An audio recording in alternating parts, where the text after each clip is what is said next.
बहुत बहुत शुभकामनाएं। आप सबका मंगल हो और आप सब पर बिहारी जी की कृपा बनी रहे, माँ भारती की कृपा बनी रहे। आज 77वां उत्सव हम लोगों ने ये अमृत महोत्सव मनाया और आज के दिन ही 15 अगस्त 1947 यही तिथि थी, यही था वक्त। 77 वर्ष पहले आज के ही दिन हम भारतवासियों को आजादी मिली अंग्रेजों से। इस आजादी में हमारे देश में ना जाने कितने लोग शहीद हुए, अपने प्राणों का बलिदान दिया, तब कहीं जाकर ये आजादी हमें मिली, स्वतंत्र भारत में हम बैठ पाए।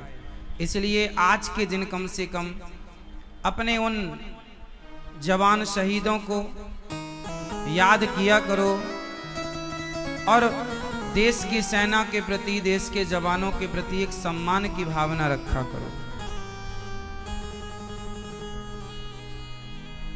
खुश रहना देश के वीरों, अब हम तो सफर करते हैं।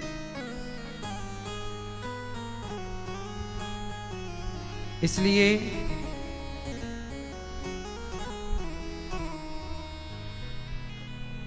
आज 15 अगस्त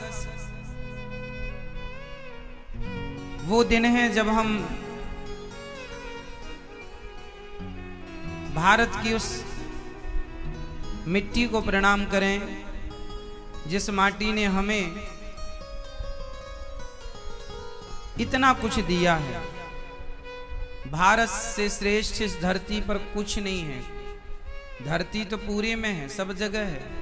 कितने सारे, लगभग 206 देश हैं, लेकिन 206 देशों में केवल भारत को ही माँ कहकर संबोधित किया जाता है। भारत माता। चीन को माता नहीं, अमेरिका को माता नहीं, लंदन को माता नहीं, पेरिस को माता नहीं, केवल भारत को माता इसलिए कहा जाता है क्योंकि ये वो माता है, ये वो माटी है जिस माटी को खाने के लिए बैकुंठ से भगवान उतर करके यहाँ की माटी को ग्रहण करने के लिए कृष्ण बन करके आते हैं। किसी ने कहा कि भारत को माता क्यों कहा जाता है? भगवान के 24 अवतार हुए, 24वां भी होगा। भगवान कितने अवतार हुए? प्रत्येक अवतार भारत में हुआ। किसी ने कहा प्रभु एक अवतार किसी और देश में ले लेते, कहीं और ले लेते, जहाँ गंगा यमुना ना हो वहाँ ले लेते। भगवान बोले कैसे ले लेते? कश्मीर में ही केसर होती है। केसर के लिए हर माटी अनुकूल नहीं है, हर वातावरण अनुकूल नहीं है। जैसे केसर हर जगह नहीं हो सकती, ऐसे भगवान का अवतार हर जगह नहीं हो सकता। भगवान का अवतार यहाँ होता है।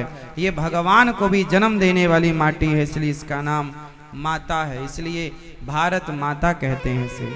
जिन्होंने भगवान को भी अपनी गोद में रखा हो और भगवान भी जिस माटी को खाने के लिए बैकुंठ से आए हों, ये वो माता है। इसलिए अपनी माटी जननी जन्म भूमश्च स्वर्गादपि गरीयसी, जन्म देने वाली माँ और माँ भारती, इन दोनों के ऋण से हम कभी उऋण नहीं हो सकते। इसलिए पढ़ लिख कर योग्य तो बनना मेरे नौजवान दोस्तों भाइयों, पर अपनी मातृभूमि के प्रति सदा ईमानदार रहना। अपनी धरती के लिए, अपनी माटी के लिए सदा ईमानदार रहना। कोई कितना भी बड़ा बेईमान हो, किसी के लिए आप बेईमान हो, भगवान करे किसी के लिए आप बेईमानी ना करें, लेकिन जब देश की बात आए, अपने मुल्क की बात आए, वतन की बात आए, तो भारत के लिए सदा ईमानदारी से ही अपने हर कर्तव्य का निर्वहन करना चाहिए। आज हम सब भाग्यशाली हैं कि हमारा तिरंगा गर्व से उठा हुआ है और हम सब लोग उस तिरंगे की छांव में रहकर अपना जीवन गुजारते हैं। हमारे तिरंगे में 3 रंग हैं विशेष, वैसे तो चौथा भी है पर विशेष 3 हैं। ये तीनों रंग 3 चीजों के प्रतीक हैं, 3 चीजों का प्रतिनिधित्व करते हैं, सत्वगुण, रजोगुण और तमोगुण। गुण भी 3 होते हैं, सत्वगुण, रजोगुण और तमोगुण, है ना। 24 कलाओं से परिपूर्ण भगवान, कोई 12 कला, कोई 16 कला, कोई 24 कला। हमारा देश विभिन्न, पूर्व से पश्चिम, उत्तर से दक्षिण, कहीं भी आप जाओ कुछ ना कुछ विशेषता हमारे देश में, हमारे देश की माटी में आपको मिलेगी। एक गीत आपने सुना होगा जिसे रफ़ी जी ने गाया, इस धरती पर सबसे पहला सूर्योदय कहाँ होता है। आज किसी देश का नाम कोई भले ले ले, लेकिन जो हम सब ने सुना वो ये सुना कि जहाँ सूरज सबसे पहले आकर डाले अपना डेरा, वो भारत देश है। ये वो देश है जहाँ सूर्य भगवान भी सबसे पहले आने के लिए लालायित रहते हैं। ये वो धरती है। लोग कहते हैं कि भारत में क्या है, अरे भारत में क्या नहीं है।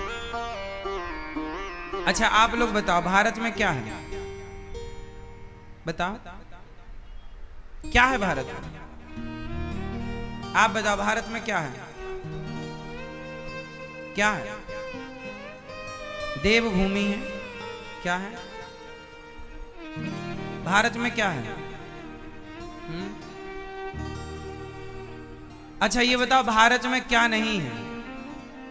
ये तो आप बता ना पाओगे कि भारत में क्या है। ये बताओ भारत में क्या नहीं है, बोलो।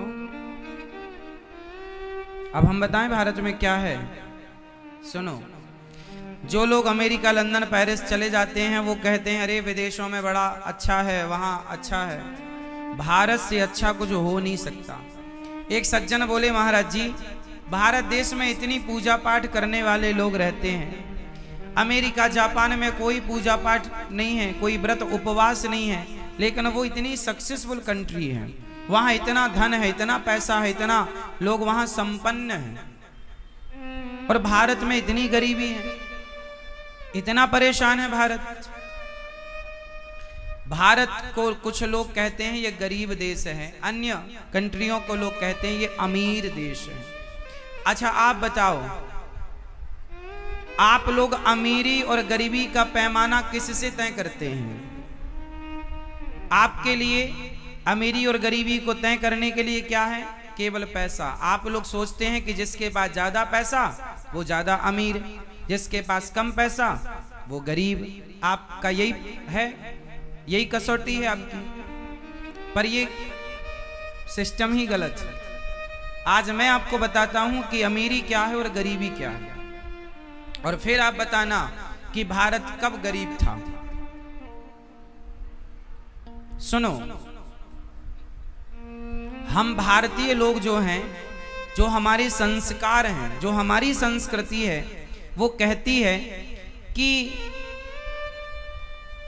हमारा भारत जो है चरित्रवानों का देश है। किसका देश है?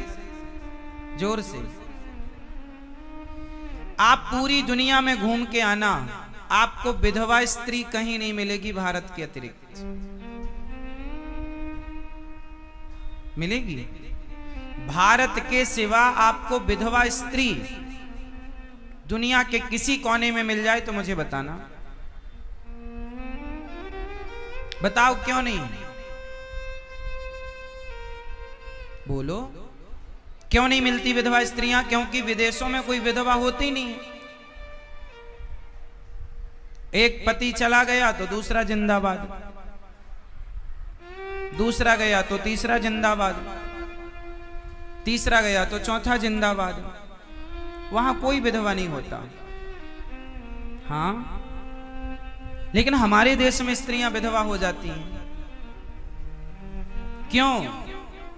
अरे विधवा वहीं होती हैं जहां चरित्र हो कि पति चले गए तो उसकी विधवा रह के जीवन जी लेंगी, पर स्वप्न में भी पराये पुरुष की ओर दृष्टि नहीं डालेंगी। ये संस्कार यदि कहीं का है तो सिर्फ भारत का। अब आप बताओ, एक व्यक्ति के पास पैसा ज्यादा है और एक व्यक्ति चरित्रवान है, तो आपकी नजरों में बड़ा कौन है?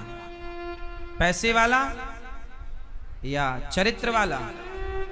हमारे देश में पैसे वाला बड़ा नहीं है, पैसे वाला तो रावण था, उसकी लंका में आग लगा दी हनुमान जी ने।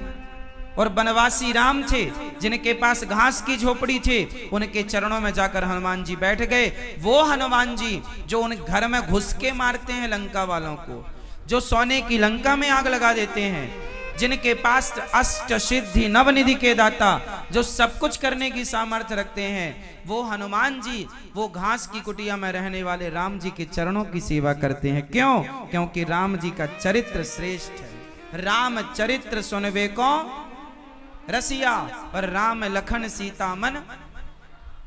रावण धनवान है और राम चरित्रवान है। आप बताइए बड़ा कौन, पैसे वाला या चरित्र वाला? जोर से, जोर से।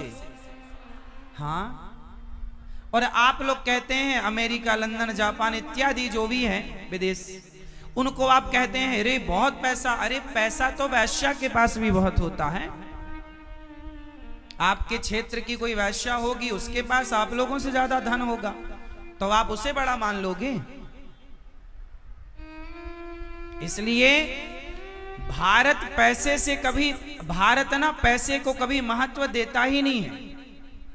हमारे संस्कार हैं कि पैसे व्यवस्था के लिए हैं, पैसा माई बाप नहीं है। हम भारतीयों ने पैसे को महत्व नहीं दिया, हमने आध्यात्म को, भगवान को महत्व दिया। इसलिए हमारे यहाँ धन को बड़ा नहीं बताया। मीरा जी क्या कहती हैं? पायो जी मैंने राम रतन धन पायो। मेरा धन तो राम है, मेरा धन तो, हमारो धन राधा श्री राधा श्री राधा। हमारा धन तो राधा है, राम है, कृष्ण है। जिस देश के लोग कृष्ण को अपना धन मानते हो, बताओ वो धन के पीछे क्यों भागे? धन के पीछे भागने वाला बड़ा है या भगवान के पीछे भागने वाला बड़ा है? धन के पीछे भागने वाला बड़ा है या सत्य के पीछे भागने वाला बड़ा है? हम भारतीय हैं साहब, यहाँ झूठ बोलना भी पाप मानते हैं। अब कुछ बोल रहे हैं, अब बेईमानी लोग कर रहे हैं, वो अलग सब्जेक्ट है, पर जो हमारी माटी है ना, वो धरती ईमानदारों की, सच्चे लोगों की धरती है। ये पहचान भारत की सच्चाई की। यहां पर प्राण जाए पर यहां एग्रीमेंट नहीं होता था, यहां लिखित में एग्रीमेंट की जरूरत नहीं होती थी। यहां तो जो कह दिया वो पत्थर की लकीर है। यहां जवान की कीमत है। हरिश्चंद्र बाजार में बिक गए पर सत्य नहीं छोड़ा। बोलो हाँ। अब आप कहो कि भारत गरीब है, कहां गरीब है भाई? किसमें गरीब? पैसे नहीं है इसलिए कह रहे हो? क्या करना चाहते हो? पैसे वाला बनना चाहते हो? आप अपना चरित्र बेचकर पैसे वाले बन भी गए तो उस पैसे का क्या अर्थ है? क्या मूल्य है उस पैसे का? है तो पैसा वैश्य के पास, क्या मूल्य उसके पैसे का? पैसे में इतनी ताकत नहीं है कि वो चरित्र खरीद सके। आपके पास होगा पैसा बहुत, बताओ आपका पैसा क्या क्या खरीद सकता है? संसार की वस्तुएं खरीद सकता है पैसा? बहुत सारी चीजें ऐसी हैं जो